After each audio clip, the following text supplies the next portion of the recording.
Missed an episode of your favorite podcast? Choose from over a decade of content in our archives, not just the latest episode. All free at GCNlive.com. This is your call to action. Get prepared, America. Economy, survival, energy, disasters. This is USAPrepares.com. Informative radio, educational radio. Interact now by emailing instructor@USAPrepares.com or text at 434-390-7953. Class, please take your seats. Now, your instructor, Vincent Finelli. Everyone all set? Cocked, locked, blissed? Dr. Shealy, are you blissed? Yeah. Yeah, me too. It's great to hear your voice, Dr. Shealy. I want to thank Alex for being our engineer this morning. Alex, thank you very much. Call in line if you'd like to talk to Dr. Norm Shealy, 866-582-9933, 866-582-9933. Telephone listen line, if you'd like to listen 24/7 on your phone, 605-477-3249, 605-477-3249. Dr. Shealy, before I go into a tirade, do you have any? Do you have anything that you'd like to share with us? I would like to share that I think GoDaddy and Microsoft are equally bad, but other than that, no. Yeah, GoDaddy calls me all the time. They're sell. And then Bill Gates, one of the most evil people. Well, he is listed. He is listed right there as one of the top people in the Committee of 300. Yeah. That is the evil empire of the universe. Mm-hmm. Yeah, he's If he were an honorable person. Well, if George, I know what you're thinking. I know what you're thinking. Right, but if he were an honorable person, the first software operating system that he came up with in the graphical world, like Windows. Well, actually, he stole that. He and his buddies stole that from Apple. Okay, they didn't. It wasn't their original design. Microsoft stole the graphical user interface from Apple, as I read, and many, many, many years ago. Well, if he were an honorable man, he would have said, "Geez, I'm really sorry that Windows 3.1, which was one of their first versions, didn't work right." He would say, "I'm so sorry. Would it be okay if I sent you another version that works better?" No. He didn't do that. He charged $89 for each defective copy. Windows 3.1, Windows 95 version A, B, C, Windows 98, Windows 98 second edition, Millennium, Windows 2000, Windows XP. The list goes on and on and on. And he kept charging for more and more defective copies. He'd replace your existing defective copy with another even more defective copy. So he's not an honorable man. He doesn't look like an honorable man. He looks as ugly as all the rest of these people who are ruling the world. They're as ugly as Zuckerberg. Physically they're all ugly. Like George Soros. They're right. all one of a kind. Right. I agree. Is there anything else that you'd like to mention before I launch, Dr. Shealy? Of course. Okay. Well, detach, I've heard you say, is your favorite word in the English language. And I'm going to try to detach after I get this off my chest. So here we go. And now I'm going to have to use your birthday, if I may, with your permission, as an example of what to do versus why I'm so furious about what other people do, which is not what you and I do. Would that be okay with you? Of course. Okay. So for your 85th birthday, which was a little over a year ago, you invited me, and I was just delighted to attend. Thank you very much. I sat very close to you at the table, and it was wonderful. It was at your farm. and I received an invitation, and immediately I responded, thank you. I'm paraphrasing now. Dr. Shealy, thank you so much. Mrs. Finelli and I would be delighted to attend. Quick response. This year, we received an invitation to your 86th birthday party, and unfortunately, we had made arrangements to be on the East Coast. And it was something that involved other people taking time off from work in order to be with us. So it was arranged before we got your invitation, well before, and it was something that I could not change because it involved other people's, it had a domino effect. Other people would have to change their schedule, and they couldn't. So I responded very quickly to you. I checked with Mrs. Finelli, and I said, I know we have this other thing planned. It's a 2,200-mile round trip. Is there any way we can make a change so that we can be with Dr. Shealy on his birthday? She said it'd be great if we could, but we can't because there are other people involved. The domino effect was too big. So I sent you a response saying, thank you so much for the invitation. And I'm paraphrasing. Thank you so much for the invitation for your birthday. We'd love to be there, but we have a previous engagement that we cannot change. If anything changes, we'll let you know. And that's how I responded. Does that ring a bell, Dr. Shealy? Absolutely. Okay. Right on. Right. And then we worked it out. Events happened that enabled Mrs. Finelli to go and me to stay in Missouri, where you are. And then I immediately responded, probably a little over a week in advance, about a week in advance, saying that it worked out. Mrs. Finelli would not be able to make it. She wouldn't be able to, but I will. And then you responded with one word, hooray. So I attended your birthday party, and it was a blast. I had a lot of fun. Okay. That's the way it should be, class. Now, RSVP, when someone says RSVP, what that means, it's French. And it stands for Répondez-vous, s'il vous plaît. Répondez-vous, s'il vous plaît, which means please respond. Now, why do people do that? When let's say they have a Thanksgiving get-together and they invite family and friends, RSVP, or they have a birthday party, RSVP, or they're having a little Christmas get-together, RSVP, or they're having a wedding or a reception or a shower, RSVP. Now, the reason they do that is because they're trying to get a handle on who can make it, who can't, and how much food and beverage and prizes or whatever it is they're doing they need. If they have it at a restaurant, the restaurant will say, so how many will be in the party? I don't know. How come you don't know? Well, I don't know who's coming. How come you don't know? Because they won't tell me. What I'm saying is RSVP is a polite way of saying, please respond. Let us know if you're coming. If you can make it, wonderful. If you can't, we're sorry you won't be here, but we still need to know. Does that jive with how you were raised, Dr. Shealy? Absolutely. Okay. Common sense. Okay. Well, I'm kind of frosted at the lack of politeness that people have, and I think there's got to be a tie to medicine here, because they are not paying attention to RSVP. Either they were dropped when they were a baby and and they're not capable of knowing what respond, s'il vous plaît means, or they don't care, or they're waiting for a better offer, or something.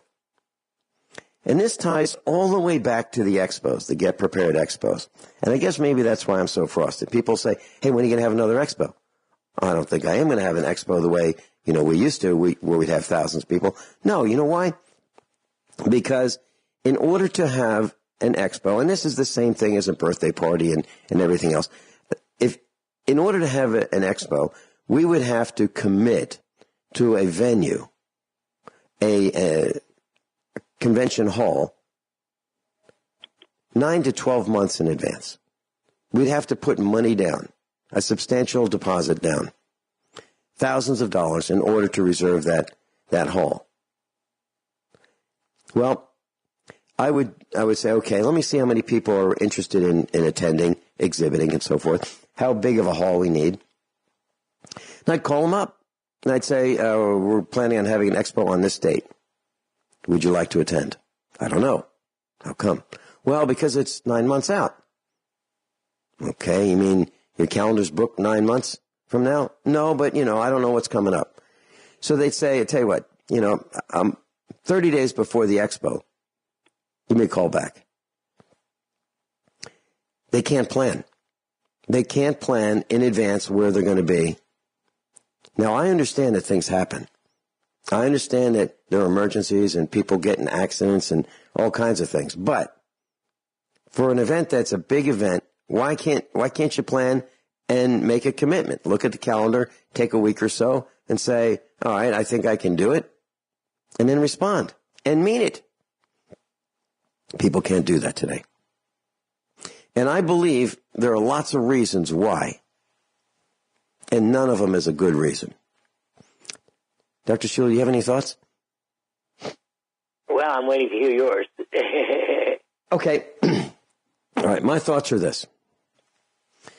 I think people are rude. I think they're insensitive. I think they're careless. I think they're egocentric. I think they're looking for a better deal. I think they're forgetful. I think they're not deliberate. I think they're not conscientious. I mean, the list of nots goes is long. It's really long. Vincent, you're the only person I know who may be as blunt as I am. I love you. I love you too, Dr. Shealy. But this really frosts me because I believe this is indicative of where society is going. I believe it's indicative of people making gestures at other people as they're trying to merge politely into traffic. I believe it's indicative of using cars as signs of power. The bigger the car, the more pushy. Actually, I mean trucks. But I find it disturbing that people cannot seem to commit. Now, what I did was when I responded to you, I wanted to be at your birthday party, and so did Mrs. Finelli. There's no question about it. I wasn't looking for what other people might call a different deal or a better deal. I knew that if Dr. Shealy invited me, I was honored to be invited, and I was going to do everything I could to be there. Class Dr. Norman Shealy's with us. His website, normshealy.com, NORMSHEALY.com. And during the commercial break, class, that I broadcast from the farmhouse in Missouri. During the commercial break, I left the studio, went into the kitchen. There's a bookcase, a built-in bookcase that we made in the kitchen, and I brought a book into the studio. And this book was published in 1959. My mom bought it probably in 1959. And it's Emily Post's, P-O-S-T-S, Etiquette. And it's called The Blue Book of Social Usage. How many pages is it? Well, it's a hardcover book. It's 671 pages of how to behave for those who are interested in learning how to be nice to each other. And it includes lots of things, and it'll take me probably the whole broadcast to just go through it, but I won't. But it's how do you answer a letter? How do you greet someone? How do you present someone? The use of titles, the words we choose, the art of conversation, how to behave in public places, entertaining at a restaurant, entertaining at other places of amusement like opera and theater, visiting cards, and their uses. The list goes on and on, including wedding and event etiquette. But it seems like we lost our place. We don't seem to know how to behave. And it's absolutely just common decency responding to someone when they ask you if you would be so kind as to attend. Now, the person who's asking you is paying for the whole shebang. All you have to do is show up and let them know if you're going to show up. So in the past, I've heard things like, maybe, I don't know. We'll have to get back to you. We'll see. I can understand some of that. I can understand I'll have to check with my wife. I'll have to check with my husband. I can see on my calendar it's clear, but she may have done or he may have done something that I don't know about that we're committed to. But I'd love to come, and I'll let you know in a couple days or tomorrow. Dr. Shealy, and in your field, medical practice, wouldn't it be nice if your patients who have a 2:00 appointment on Tuesday show up?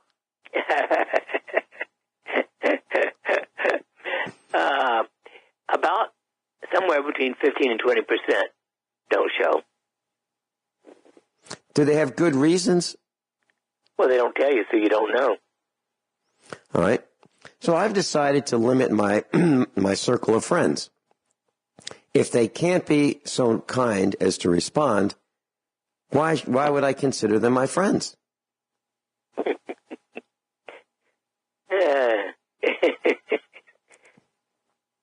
Vince? Yes. Have I lost my mind?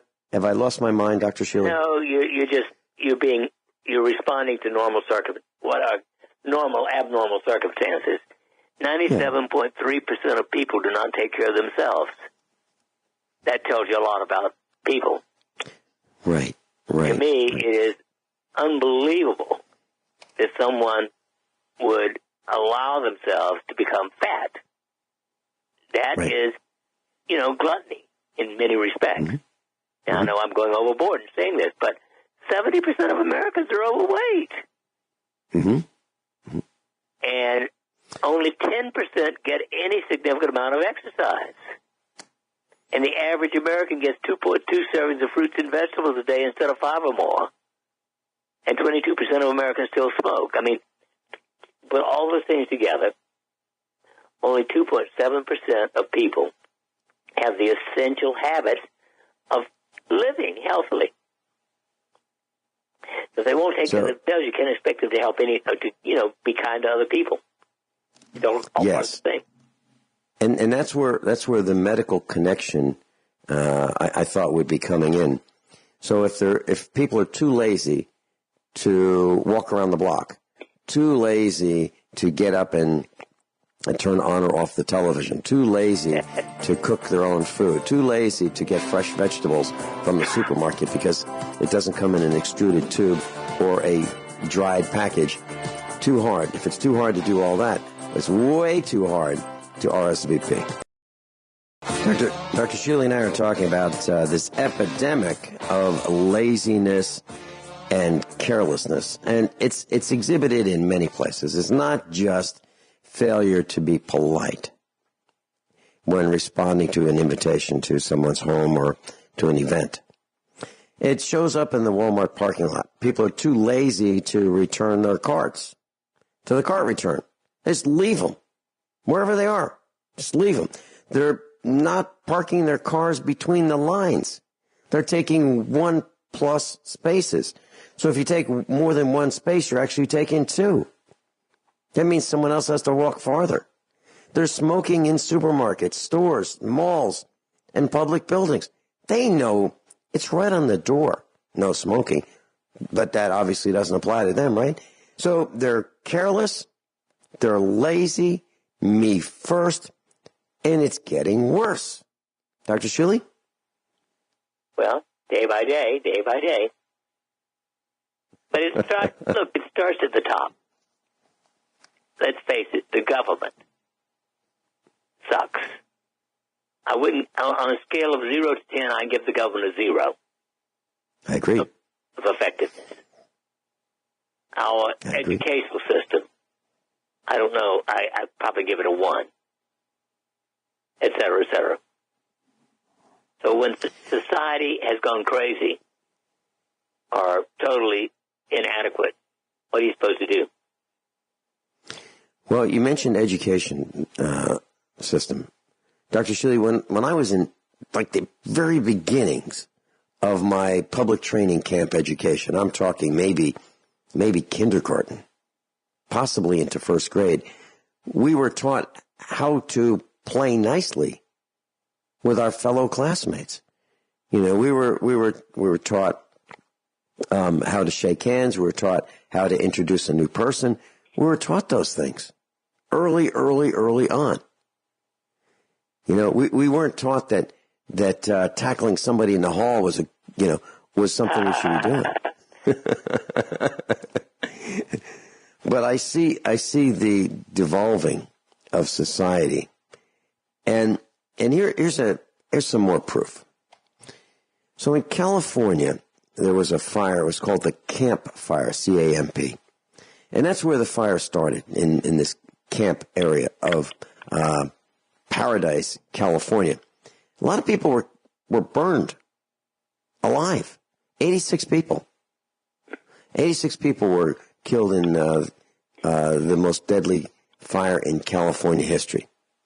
38 people died in Paradise, California alone.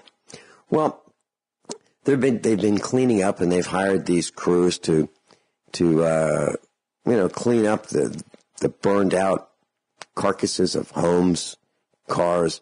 And here's this jerk. He posts a message for all to see. And here he's got a yellow vest on, kind of like the protesters' vest in France. He's obviously hired by some company. He's got a hard hat on. He's got his blue jeans, his gloves in his pocket. He's got his boots on. And there's a little red fire truck the size of a mailbox. He puts it between his legs, takes a picture, and says, I got to ride on a fire truck today. Now, this is in a burned-out area. Another guy is sitting on what looks to be the remains of a mobile home. They take two chairs that are unburned. Two guys are sitting as if it's a bus that's been totally burned out, ashes everywhere, and they're joking about being in this mobile home. Somebody's mobile home. And these are the worker bees who are being paid to restore the area. Then there's this another jerk who's got his hard hat on and is in the middle of a trampoline ring, except the rubber part of the trampoline, the part that you bounce on, is gone. Just the ring is there. The metal ring is the only thing that didn't burn. And this guy's acting like he's jumping on a trampoline. And is the worst of them all. The worst. I mean, these guys are reveling in other people's misery. But the worst of them all is a picture of a dead cat. And this jerk takes a beer bottle as a burned up cat, takes a beer bottle and puts it in his mouth and takes a picture of the cat. These people are sick. So now we now have careless people, this epidemic of laziness, this epidemic of carelessness, this epidemic of me first, and then people are acting juvenile and out of order, insensitive. How horrible.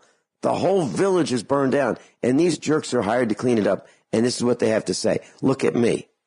Look at me act like a disjointed 3-year-old. Dr. Shealy, I'm sorry for my rant, but I can't help it. I'm looking at people being as dumb as a box of rocks, and I blame a lot of this on Bill Gates with his computers because they've gone awry. The cell phones.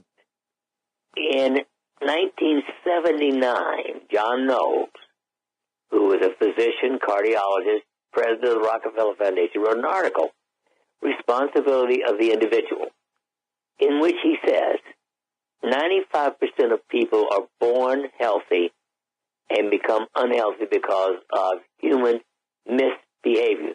That was 1979. So today we have 97.3% of people who are irresponsible or have human misbehavior. I mean, it can't get much worse. How can we fix this, Dr. Shealy? I mean, I'm trying one jerk at a time. When I see them, I let them know that their behavior is unacceptable. I really do. I confront them. I tell them, but there's so many jerks, and they're making more every minute. There are more jerks being made than I can correct. You're right. I can't disagree with you. So it all gets back to we should be polite if we can. If we can. When dealing with corporations that don't honor their warranties, I think we should be polite but firm. And if that doesn't work, then we trash them on YouTube.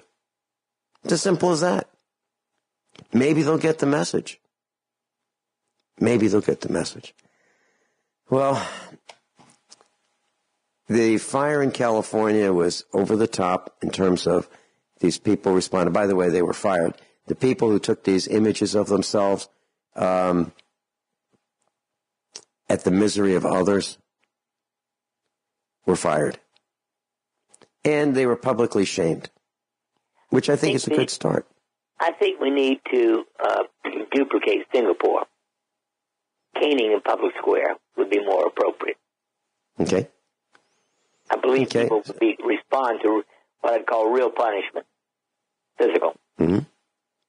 Tell you what they did in Virginia. When we lived in Virginia, if you went to the gas station, you could, buy gas, and this was before the pay at the pump was everywhere. So you'd buy your gasoline for your truck, and then you'd walk inside, and you'd say, I just used pump number 7, or whatever the pump number was, and the cashier would look at the screen and say, okay, that's $47.18, and then you'd pay, either with a credit card, cash, or sometimes with a check.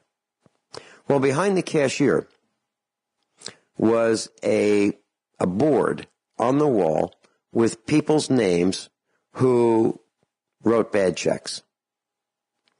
And so you could you could see your friends' names who wrote bad checks. And one of my students was up there on the wall, and he wrote a bad check for gas. Now, what that does is it is such an embarrassment. Hey, Dave, I saw you on the list, at the truck stop. Says you didn't pay for your, you wrote a bad check. It was so embarrassing that the first thing that these people would do is want to go and pay for that gas and get their name off the list. It was a great way. It's public shaming. It's public caning, if you will, without the cane. And it really worked well. It was taking justice into the hands of those who were the victims of bad behavior. It was great. And it worked. And let's say you had to sue somebody. Let's say someone owed you money and you took them to court and you won. The only reason you take them to court is because you owed money, right? In those cases. Well, the judge would say, okay, he finds in favor of the person who's owed the money, and then you go with the deputy, the sheriff's deputy, to the bank. And the sheriff's deputy would have a court order to withdraw X amount of money from the person's account that owed you the money. Right then and there. It was great. Absolutely great. And it works. We need more of that. We need more swift justice. Well, I guess that's pretty much what I had to say about my frustration. E. coli is a big problem. There's a farm in California that's been linked to the romaine recall. But now it takes cauliflower, red leaf lettuce, green leaf lettuce. Those are all being removed from the shelves amid a new E. coli outbreak. And the company's name, Adams Brothers Farming, was named at least as one source of last month's E. coli outbreak. Now it's revealed that there are more fears of a new E. coli outbreak among its produce after sediment from a reservoir near where the produce is grown tested positive for E. coli. 14 states as well as Canada, Tijuana, and Tijuana, Mexico are included in the new recall. Adams Brothers Farming is on the label. Dr. Norman Shealy's with us, normshealy.com, NORMSHEALY.com. And class, I just can't shake this etiquette thing. So just a little bit more about that. So let's say you've got surgery scheduled at the hospital. The hospital will have a reminder call made, maybe 2 of them. Don't forget your surgery, Tuesday the 27th. Then a couple days later, don't forget your surgery. Dentist's call to remind you of your dental appointment. Doctor's offices call to remind you of your doctor's appointment. How did we get to the point where we can't remember our doctor's appointments or our surgeries? How's that possible? Now I have the answer. Okay. It's because of stupid phones. Okay. Dumb phones people depend upon these stupid, dangerous to your brain phones for everything, which don't do it for you. Now, I don't call them dumb phones for no reason at all. Okay. So I believe what you're saying is you don't run it through your brain. You just, you enter it, click, there it is, and you just put doctor's appointment. And then if it doesn't remind you, you don't know. Exactly. Because it's so trivial to the common, and I mean common person. And what would they do without their darn phone? I mean, I don't have one. So I've got 2 calendars, Dr. Shealy. I've got a calendar in the studio that says who's going to be on and when. And I have a calendar in the kitchen, that where everybody in the family looks at it and everybody gets to see who's doing what, when, where, why, and, when all of us are doing something, when some of us are doing something, and all that stuff. So everybody can see it. So there's no reason why a person didn't know, what's happening that particular day or in advance. It's clear. It's absolutely clear.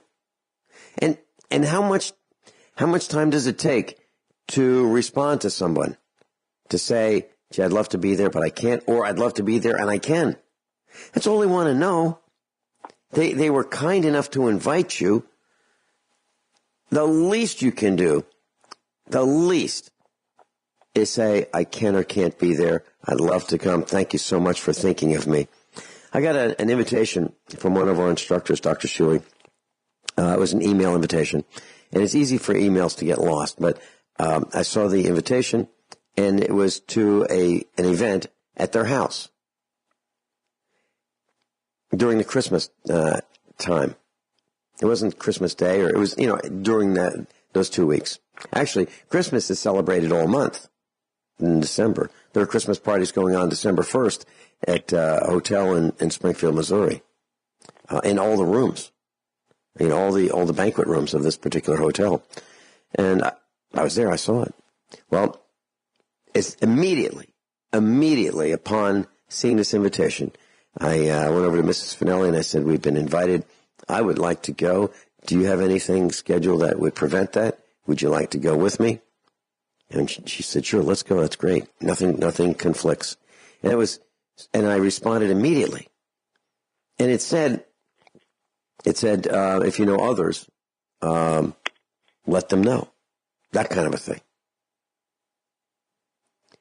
Anyway, pretty frustrating, Dr. Shealy, how people do not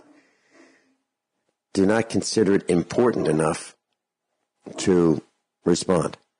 And then there's other people, you get invited to a wedding and you're asked to RSVP and people don't RSVP. Then they show up and they expect there to be a plate for them and their spouse and their 2 children. My response is, I've invited people. I have not gotten responses. My response is, I didn't know you were coming. I didn't know you were coming. How would I know? You didn't tell me. I'll see I'll see if we can find something because, we're having turkey. We got enough for us, everybody who responded. But, maybe we've got some sandwiches that we can make up for you. I mean, Dr. Shealy, I've had it with carelessness. I've had it with insensitivity. I've had it with irresponsibility. Hour number 2 of USA Prepares. Thank you for being in class with us today. Dr. Shealy, I wanted to tell you about a man that I met on the phone. His name is Ted Pelkey, Pelkey. You might have seen this story. He lives in Vermont, and he has been battling with the Development Review Board. There's 7 people on this Development Review Board. He wanted to build a garage on his own land in rural Vermont. There are about 2,000 people that live in this town. And this ordeal has been going on for 10 years. And this man and his wife, all they want to do is build this garage. Now, it's big. It's 80 by 100. And they want to move their business from another part of the area to their own property. They don't want to be renting buildings anymore. They want to build their own. And so he's got plenty of land. It's zoned commercial. And the Development Review Board has been just running this man ragged.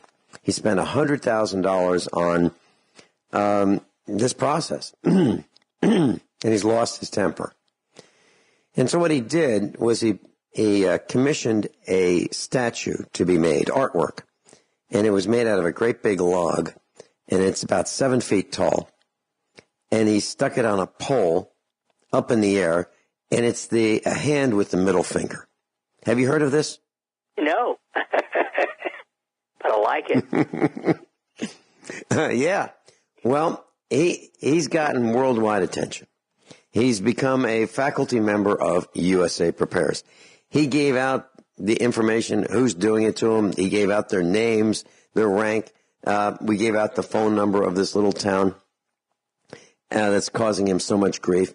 And that, I believe, is, the way that we get back at these people. So he told his neighbors, he said, look, and this thing has lights on it. So it's up 24 hours. It's illuminated at night so you can, view all this artwork. And he told his neighbors, this is not aimed at you. It's aimed at the Development Review Board in his town. He's now still in litigation. And so I interviewed him for 1 hour on Friday. And I mentioned that I would call right after the broadcast. I would call the town and see what they had to say. So I called the town, and I said, hi, I'm Vincent Finelli. And the gal who answered the phone said, I know who you are. Yuck. They knew They knew already who we are. And I said, I have a feeling that this is all going to be settled in Ted Pelkey's favor. I think you're going to let him build his garage. Well, this has made CNN, ABC, CBS, Daily Mail, worldwide. I mean, this thing is big, huge. I mean, if you type in VT for Vermont, space middle, space finger, you're going to find him. He's now on YouTube with, our broadcast. And people love what this guy is doing. He has figured out that this is how to get the message across. So I called up John Statmiller, and I said, John, and he is the owner of Republic Broadcasting Network. He's one of our instructors. He's a dear friend. And I mentioned Ted Pelkey to him, and I said, I think you need to interview him. Here's the story. And then John did a half hour with Ted Pelkey, and they hammered the point home even more. So now Ted Pelkey is getting requests from all over the media about what he's done and why, and it's great. So I said to our family, you know what? We have a scroll saw, and I thought I could make out of 4x8 sheets of plywood a finger, and I could put it on the back of my truck and ride around with this wherever I go and say, the finger, and then underneath that, Laclede Electric raised our electric rates. please consider voting for Vincent Finelli. Okay? That was my plan. My family thought, maybe we shouldn't do that. So my son said, hey, Dad, I found the neatest thing. I wanted to get it for you, but I didn't have the truck. He found a 15 or 16 foot tall trebuchet. So for those of you who don't know what a trebuchet is, the French used it in, hundreds of years ago. It's a catapult. You know, you could launch a 30-pound pumpkin with this really far. I mean, this thing is huge. And I thought, that's really it. I'll put that in the back of the pickup truck. It's a wooden trebuchet. And I'll ride around with that and say, Laclede Electric Cooperative declared war on us. Fight back, vote for Vincent Finelli. That's what I was going to do. But it was sold by the time we made the phone call. Dr. Shealy, I'm losing my temper quickly, very quickly. And I don't know what to do about it. Any thoughts? Detach. If you can't change it, detach. I mean, it's worth fighting if you think you can win, or you've got the energy to put into it. If not, just take one deep breath and say, who cares? Let it go. Now, not everybody can do that. It's really hard. It's hard because I'm almost over the RSVP thing. So I've decided that I'm cutting down my people I invite things to. Will I have another expo? Not like we did, where we have to depend on people responding. Forget it. People want to exhibit at the expo. Hey, when's the next one? Are you kidding me? You guys are the same ones that wouldn't give me an answer, and you want more? Really? Forget it. And that's literally how I feel. Now, of course, I'm not talking about Captain John Regan or Dr. Norman Shealy or Rick Miller or Rich Scheben. I'm not talking about, those who are conscientious. I'm talking about people who just really are there for the ride. It's kind of like, do you know somebody who's a lot of fun and they'll come to a party? If you're serving beer, they'll do you the favor of drinking your beer. Those are the people I'm not interested in dealing with at all. At all. So, in that line of thinking, Dr. Shealy, I've noticed that I'm reading more and more articles about people who are doing really bad things. Now, it's a nuisance that people don't put their cars in the parking spaces properly. It's a nuisance that people leave their carts to blow downhill in the Walmart parking lots. But what I'm seeing is more and more people are killing each other. So, for example, there's this Coast Guardsman. He's 44 years old. And he decides that he's going to fatally shoot his wife, his 7-year-old, and then himself. What is going on? I'm reading more and more stories about fathers killing their children, their wife, and then themselves, or mothers killing their children, their husband, and themselves, or their boyfriends, or their girlfriends. It's almost like it's a free-for-all. Is this depression that we're dealing with, Dr. Shealy? Well, it is certainly part of depression and anxiety, hopelessness. But to me, I can't imagine a possibility of my being in a state like that where I would purposely kill anyone. I mean, it just couldn't happen. I wouldn't be able to do it, but I would never be able to even think about doing it. Mm-hmm. Well, I mentioned on the air a couple times over the years that it was a family type holiday celebration, like Christmas, Easter, Thanksgiving are. And this man was on an overpass, and he jumped out in front of me, and he landed in the highway. And we got him help, and I don't know if he survived or not, but we got him attention. And I have a feeling that he was feeling hopelessness. Otherwise, why would he have jumped off the overpass? and expecting to get run over by, traffic on the interstate. Well, on a major highway. Why would he do that? Well, our son and I and Mrs. Finelli were reading an article about a 12-year-old boy who they're not sure what the reason was, but it looked like he jumped off an overpass, just like what happened to me. And he landed on the roof of a vehicle when he fell. And it killed the driver. It killed the driver. So there are consequences to one's actions. So this young boy young girl wants to kill him or herself without thinking that maybe other people are going to die too. So it's kind of like suicide seems like it's a selfish thing, Dr. Shealy, because the carnage that's left after it lasts the rest of people's lives, like the parents' lives, like those are the domino effect, those who suffer other deaths. I think suicide is selfish. Do you think that's the right or wrong word, Dr. Shealy? Well, it is, because it doesn't take into account those people who really care about you.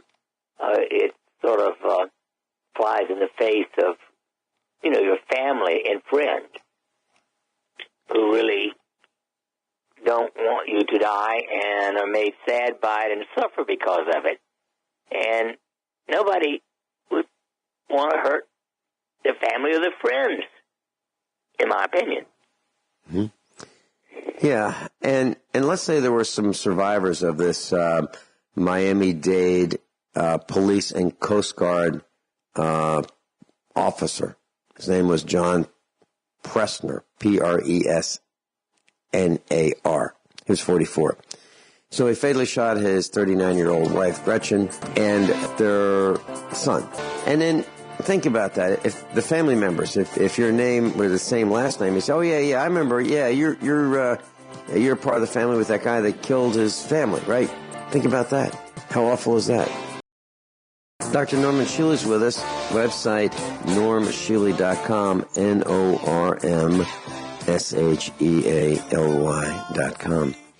Dr. Shealy, a brand name that used to be well respected has fallen in terms of its respect among its customers, actually worldwide.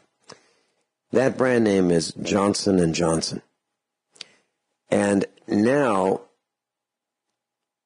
it's been announced that Johnson & Johnson has been ordered to pay $4.69 billion to the victims of people who got cancer from the use of its talcum powder.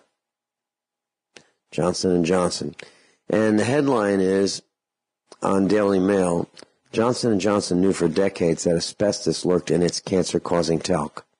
Report claims, sending stocks plummeting to the lowest point in 10 years. J&J has been forced to hand over thousands of documents in a lawsuit. 11,700 people are suing the firm, claiming talc gave them cancer.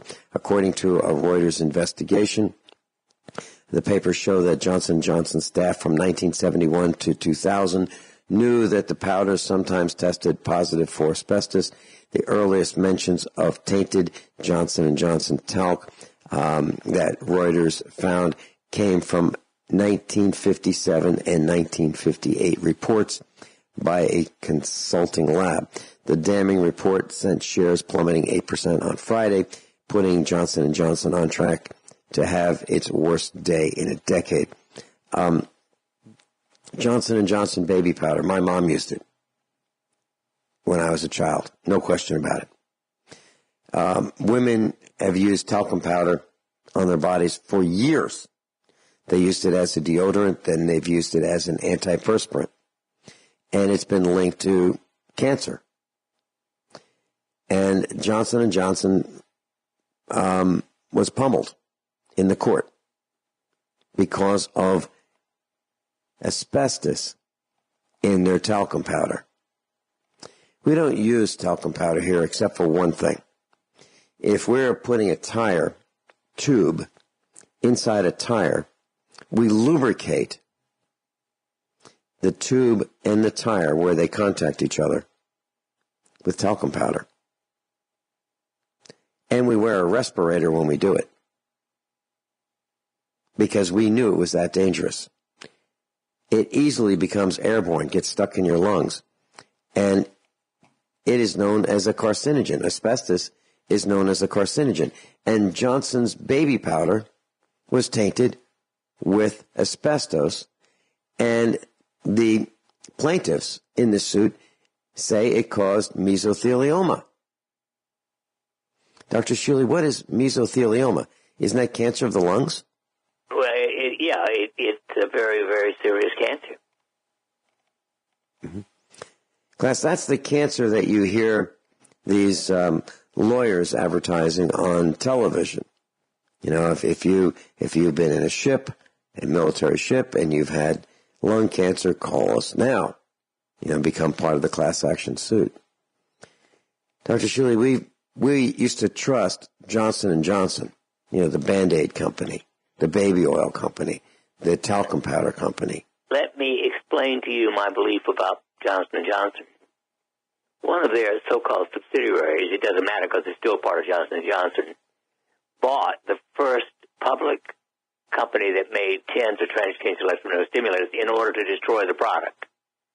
It finally went to federal court in about 1981, and after 8 months of testimony, etc., the jury awarded $75 million to the founders of StemTech because of internal fraud by Johnson & Johnson.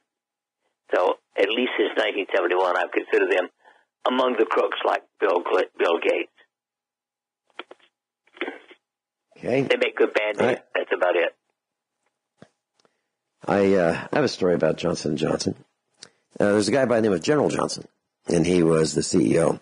And they had a plant, a manufacturing facility in New Jersey.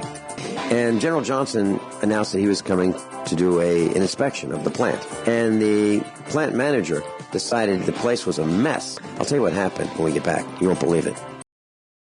If you'd like to call the office, 417-351-5221, 417-351-5221 is the office number for Dr. Shealy's clinic in Springfield, Missouri. So, Dr. Shealy, what happened with Johnson & Johnson at this plant in New Jersey was that the General Johnson was going to come visit, white glove inspections, take a tour, annual tour of the building. And the guy who ran the plant knew it was a mess. And he knew that heads would roll if General Johnson came and saw the mess that they had. So he decided that the best thing to do would be to take all this stuff that was unsightly and have the men who worked there put it on the roof. So it was out of sight, so the plant would look really nice. And General Johnson came in that day by helicopter. And he landed he landed in the parking lot and fired the plant manager for trying to deceive him. Good for him, right? Good for him. But, so, I guess Johnson & Johnson is not the company I thought they were. Based on what you told us, Dr. Shealy, based on what I read about the talc, based on how they've been delaying, they knew it. They knew it. And yet, they dispensed a carcinogen to the unsuspecting public. They deserve the stock price plummet they have. Those who have invested in J&J, if they knew it, they deserve the losses as well. And the big bonuses for the top management need to evaporate. All that needs to happen. And heads need to roll. People need to be fired for this massive, massive cover-up of killing people. Now, Dr. Shealy, would you say that this is, if those people knew, would they be complicit in murder? Oh, yeah. I mean, when you look at it,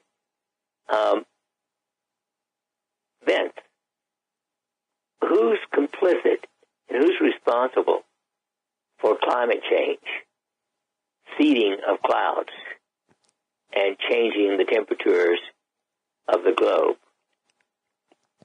To me, that's murder. Yes, I agree. And it can only be done with the approval of government, because if you try to fly just a small plane under the radar and you get caught, without doing something evil like this, you'll be arrested. So the only way that these planes can fly day after day after day, hundreds of them all over, can only be with the approval, knowledge of the government. It's the only way that can happen. Dr. Shealy, there's a new study. Participants aged, the average age was 68 years old. And they're showing years worth of damage, those who have type 2 diabetes. And what they're saying is diabetes starts to shrink our brains in middle age. Diabetes starts to shrink our brains in middle age before reducing our mental capacity in retirement. And it seems that elderly people with type 2 diabetes experience a severe decline in memory. And diabetes is the country's fastest growing health crisis, according to experts. That's what this article says. Dr. Shealy, have you seen studies that say that diabetes will reduce mental capacity? Oh, yeah. Wow. It affects every organ in your body. But that's not talked about, Dr. Shealy. Well, it's not talked about the fact that 90% or more of type 2 diabetes is the same thing you were talking about in the first hour. Personal irresponsibility, human misbehavior. 90% of all illness is a result of sloppy health habits.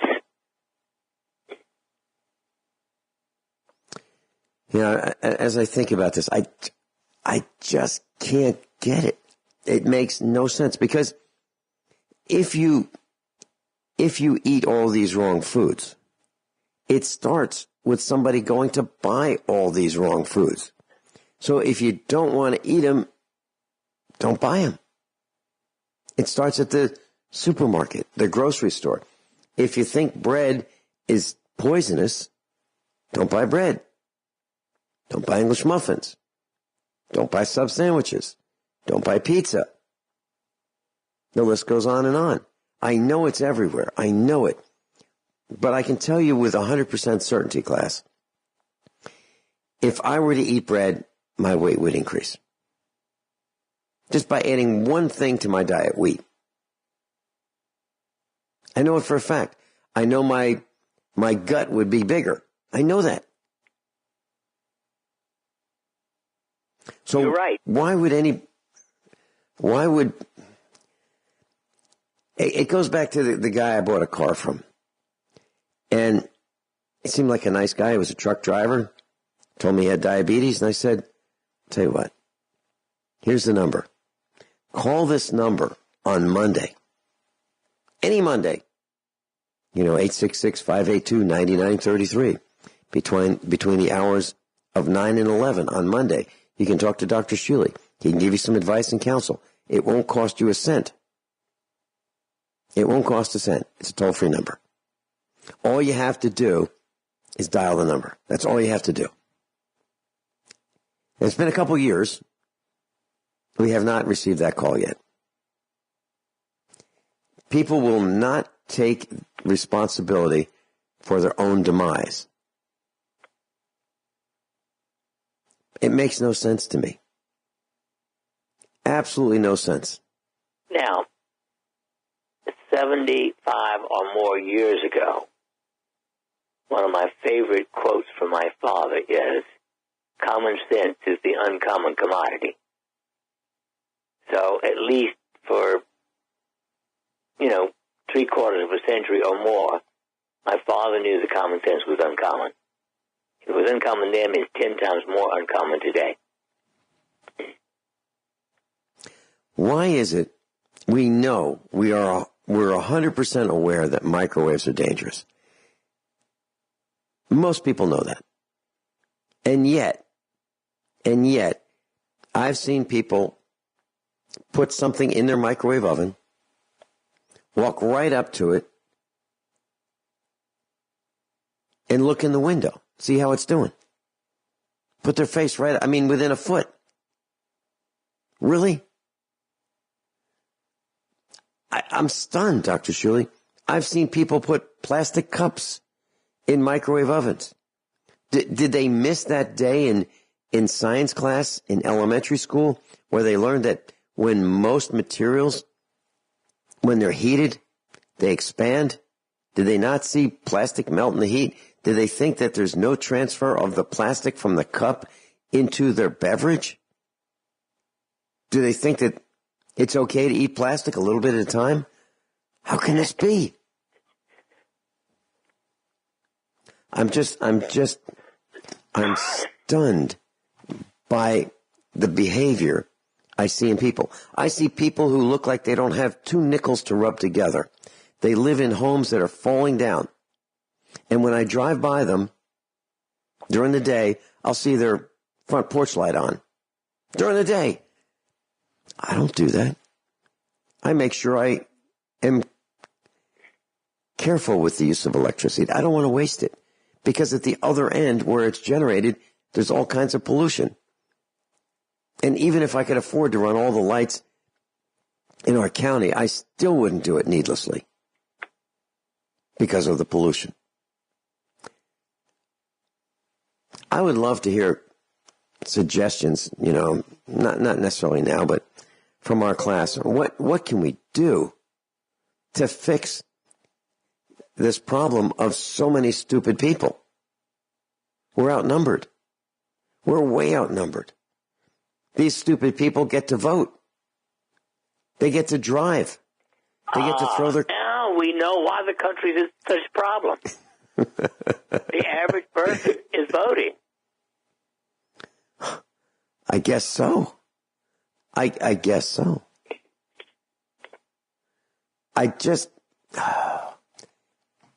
I don't know if I can get past and detach from how dumb people have gotten. Well, here's one example, Dr. Shealy. This one is off the charts. So I was reading this article about this, we'll call him an inventor. And what he did was he decided that cell phones run low on battery charge. So how can he solve this problem? So what he did was he got a sewing machine, and he got some tiny solar cells, little small ones like the size of a postage stamp, and he sewed them into the clothing. And then he connected them together. And then he built a wireless charging system. So now get this. So let's say you've got a sweater on. You could have a pocket in your sweater where you could have, or your sweatshirt, or your jacket, that has a magnetic charger. And then you could have, that would be the transmitter. And then the receiver of the magnetic charger would be attached to the back of your smartphone. So you put your cell phone in your pocket. And now you're wearing a solar cell system in your clothes. So you walk around. I mean, imagine having enough energy to go for a walk outside, and you can charge your phone. Is that the neatest thing? I can't believe it. It's too hard to charge a phone now. So you have to put it in your pocket with some garment that has solar panels on it. It's unbelievable. And this guy, this Professor Diaz from Nottingham Trent University, thinks it's the coolest thing. Class Dr. Norman Shealy is with us. If you'd like to go to the website, normshealy.com, NORMSHEALY.com. If you'd like to make a call to his clinic in Springfield, Missouri, and that's Central Time in the United States. 417-351-5221. 417-351-5221. And I'm thinking about this type 2 diabetes, Dr. Shealy. Can you share with our class, what is type 2 diabetes? Do you have to get it? Well, no. Probably 90+% of type 2 diabetes, which is the onset generally of diabetes in adulthood. But it means that basically it doesn't start with an insulin insufficiency or damage to the pancreas. The damage occurs over a lifetime of crummy eating and inactivity. And so type 2 diabetes means that you wind up with all kinds of problems because up to 10 years before it manifests itself, you can actually begin to lose sensation in your feet. That's the most common side effect or complication of diabetes, or type 2 diabetes especially, is losing the ability to know where your feet are, and then they begin to hurt.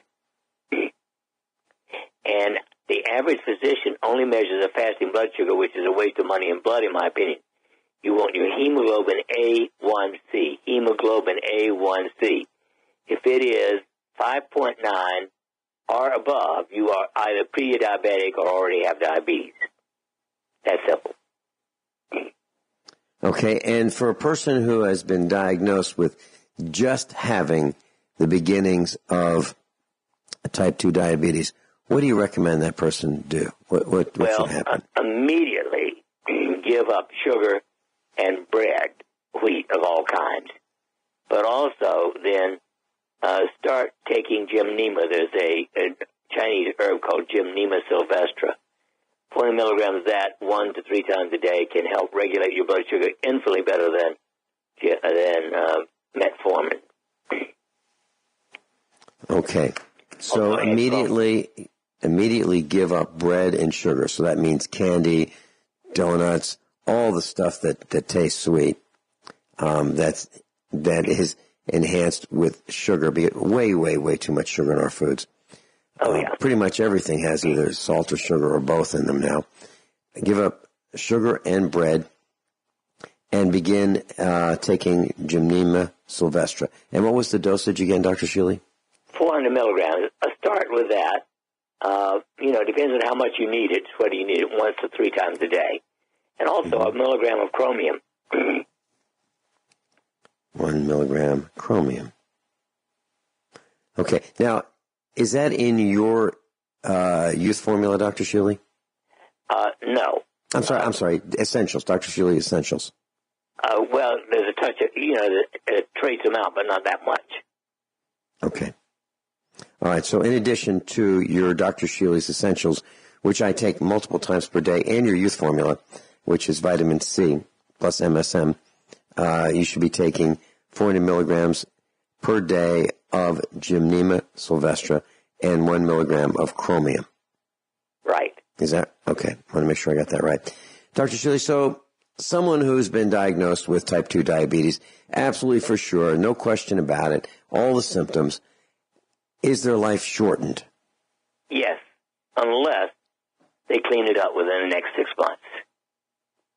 Okay. As long as you take, within 6 months, get it back down to not pre-diabetes. In other words, your hemoglobin A1C below 5.9, you can recover. Okay. And if somebody doesn't want to have the test, they just say, you know what, I don't want to have the test, I don't want to give the blood, I just don't want to do it. Wouldn't just about everybody... I would say you can't fix stupid. Okay. But wouldn't everybody do better with less bread and less sugar? Well, 100% of people should be not eating bread of any kind or with regular wheat and, of course, no sugar. Okay. I haven't bought sugar in my house in 40-plus years. Yeah. Very good. Dr. Shealy, thank you so much for being with us.